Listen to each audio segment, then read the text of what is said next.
Libya are extensive and, in accordance with other aspects of international law, are arguably disproportionate. The aim behind the Security Council resolution was one of peace and security. The aim behind some of the rulings that have flowed from the Security Council resolution was one to stop the security mechanisms allowing for further arms to be purchased and supplied to certain aspects in that nation. Put that against the actual effect of the frozen assets in terms of humanitarian law, then you have a disproportionate operation of international law, which, in my view, the new sovereign nations that are arising out of the Arab League should be able to challenge at the international level. International law has to be accountable on all levels. Its purpose in peace and security has to also be measured against international human rights law and humanitarian law. If the effect of freezing assets is disproportionate to the people whose lives it's supposed to affect and benefit, then it's a disproportionate effect that needs to be challenged as a matter of human rights and humanitarian laws. It seems to me that those tools, in terms of public international law, are there, and they are there and available for those seeking to challenge the way in which financial instruments are used against certain nations around the globe.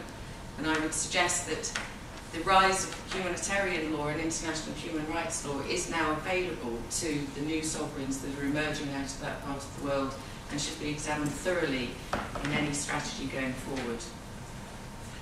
Thank you. And also stop the good things that happen and just make sure it isn't the small people who end up getting trampled on as usual. Thank you.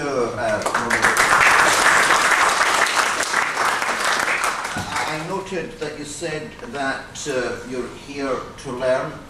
I admire that attitude from someone of your position. If we had more people like yourself here, I think we're getting somewhere.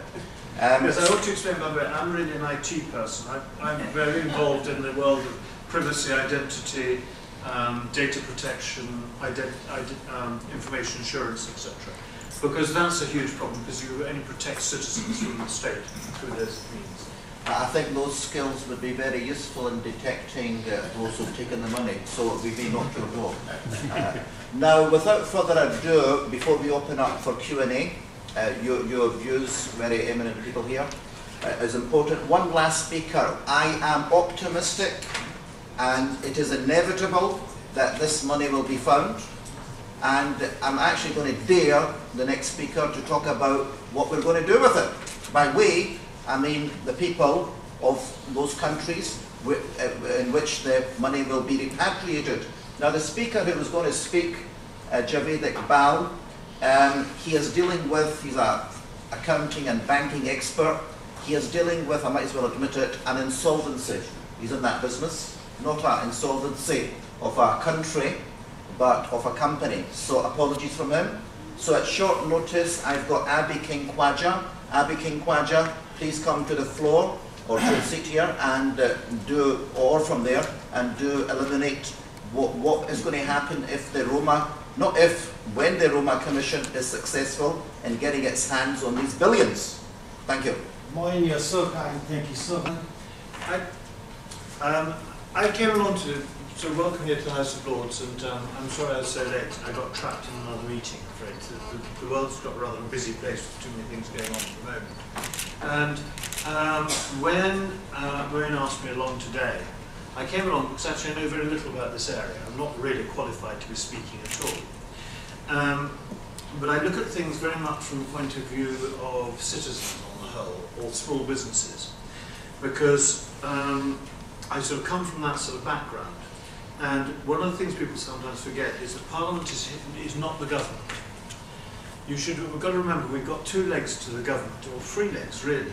The government consists of the executive, headed by the Prime Minister, and the monarch technically. And you've got Parliament, which grew out of Magna Carta, where the people paying for it said, hang on, we want to have some say over your powers, and your powers to lock us up and do whatever you like. And out of that grew the concept of the legislature, which sets the rules for the executive.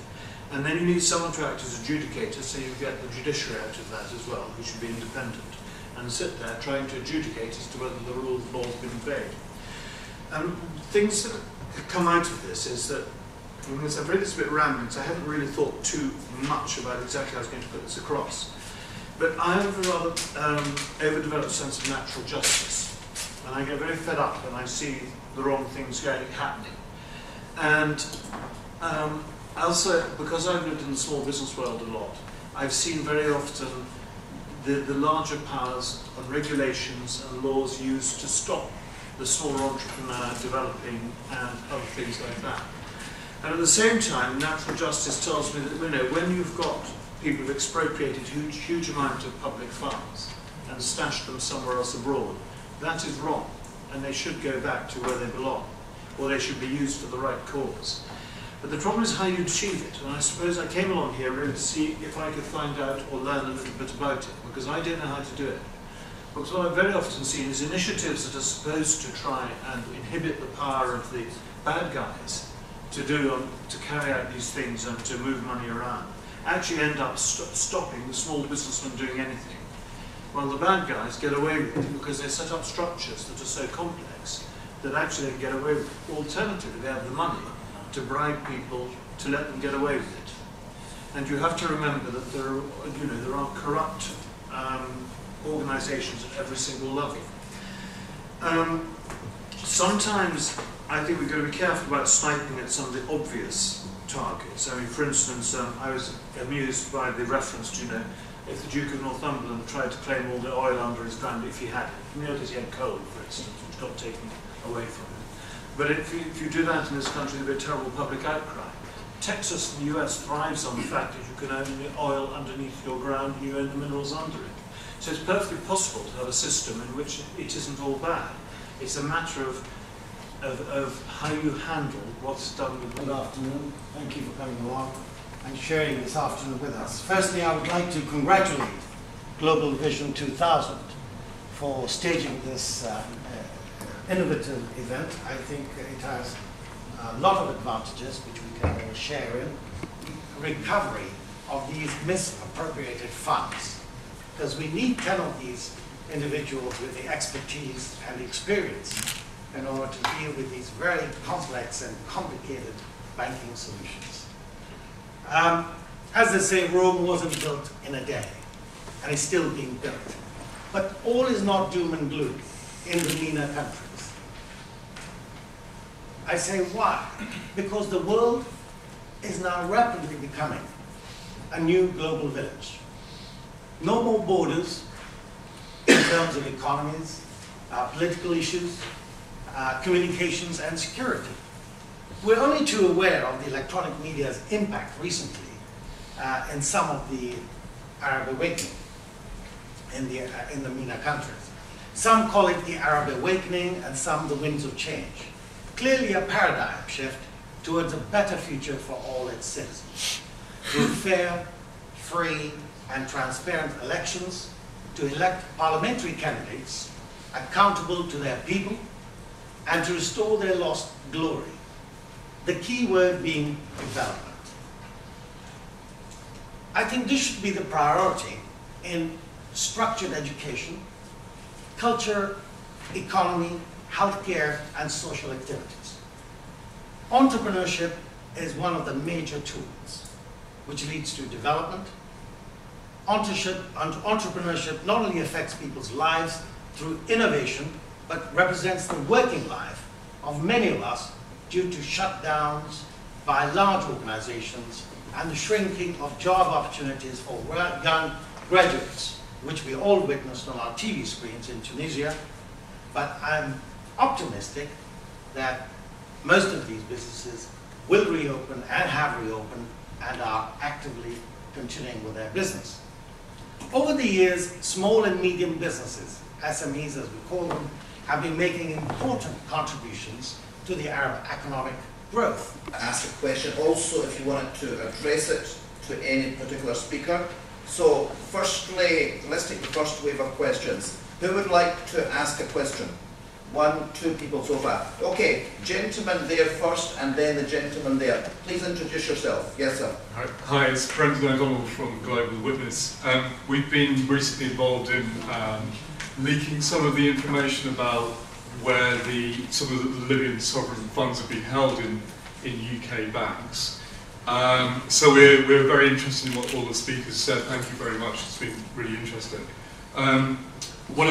We're also very open to working with people to look at this issue in more detail.